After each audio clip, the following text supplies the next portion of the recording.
नमस्ते, राम राम, जय श्री राधे कृष्णा। उम्मीद है आज सब बहुत बहुत बहुत अच्छे होंगे। चलिए आज बात करते हैं सत्संग के त्याग की।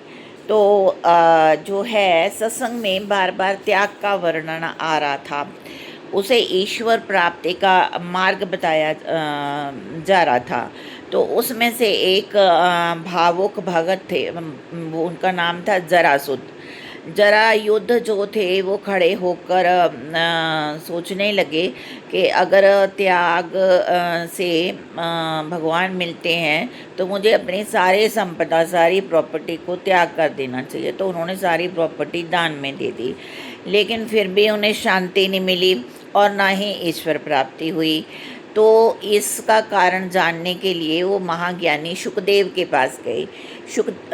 वहाँ जाकर उन्होंने कहा कि जो जनक हैं उनके पास तो इतनी सारी संपदा है, प्रॉपर्टी है, उन्हें तो ब्रह्म ज्ञान हो गया, और मैंने तो अपनी सारी प्रॉपर्टी दान में दे दी, तब भी मुझे ना शांति तक नहीं मिली मुझे। तो तब शुकदेव ने कहा कि जो ज़रूरी वस्तुएं हैं, अगर हम उनका दान करते हैं तो वो तो हमारी मॉरल और सोशल ड्यूटी है, ठीक है ना। नैतिक और क्या कहते हैं, सामाजिक कर्तव्य है हमारा, मॉरल और सोशल ड्यूटी है उसको मदद करना ज़रूरी वस्तुओं के साथ हम।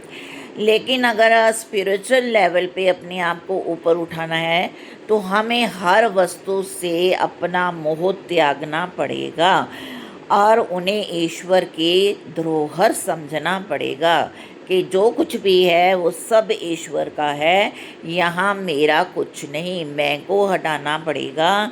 और ये जो हमारा शरीर है और मन है ये भी भगवान का ही है, ये इस पे भी हमारा कोई अधिकार नहीं। तो इसलिए ईश्वर को अमानत, ईश्वर की अमानत मानकर उसी की इच्छा के अनुसार इससे प्रयुक्त किया जाना चाहिए।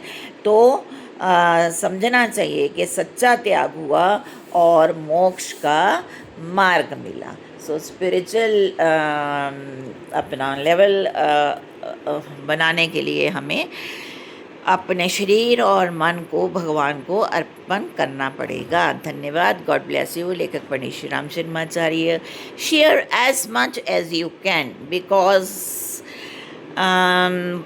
mind is being polluted day by day. It's very necessary to convey such messages.